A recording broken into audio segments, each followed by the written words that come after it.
শীতের সকালে মিঠে রোদে বসে পিঠে খাওয়ার মজাই কিন্তু আলাদা। চলো তাহলে তোমাদের সাথে শেয়ার করি আমার ফেভারিট সৌদি চুগলি পিঠের রেসিপি। তার জন্য আমি আগের দিন রাত থেকে আতপ চাল আর বিউলির ডালকে ভিজিয়ে রেখেছি। দুটো কিন্তু সমান পরিমাণে নিয়েছিলাম। তারপর সকাল সকাল সেইগুলোকে মিক্সিতে খুব ভালোভাবে আমি পেস্ট করে নিয়েছি।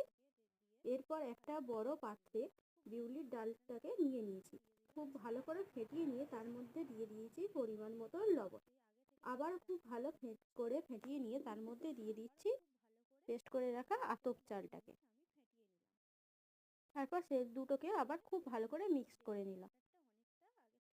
এইভাবে কিন্তু তোমাদেরকে ফেটাতে হবে 8 থেকে 10 মিনিট প্রায়। যে যতভাবে ফেটাতে পারবে যত ভালো, তার পিঠে কিন্তু তত ভালো হবে। তারপর খুব ভালো করে ফেটানো হয়ে গেলে আমি এটার মধ্যে দিয়ে দিচ্ছি কিছুটা গরম জল। দেখো আবার জল কিন্তু বেশি দিয়ে ফেলো না, তাহলে কিন্তু পেস্টটা খুব পাতলা হয়ে যাবে, তখন কিন্তু আর পিঠে হবে না। ঠিক এই রকম ভাবে তার গাঢ়ত্বটা রাখতে হবে। তারপর উনুনে একটা কড়াই বসিয়ে খুব ভালো করে কড়াইটা গরম হলে তার মধ্যে আমি কলার ডাক দিয়ে কিছুটা তেল ব্রাশ করে নিলাম।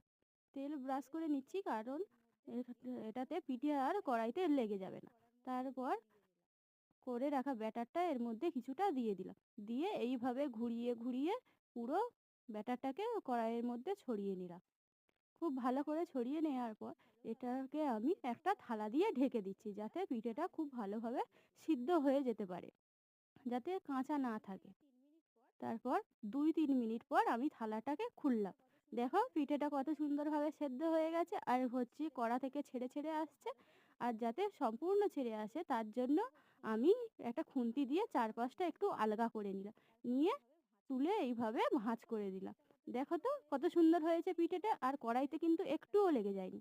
তারপর খাঁটি নলেন গুড় দিয়ে খেলাম সরু চুগলি পিঠে। তোমরা কি কি পিঠে খেতে ভালোবাসো আমাকে কমেন্ট করে জানিও। ভালো লাগলে ভিডিওটাকে একটা লাইক করে শেয়ার করে দাও।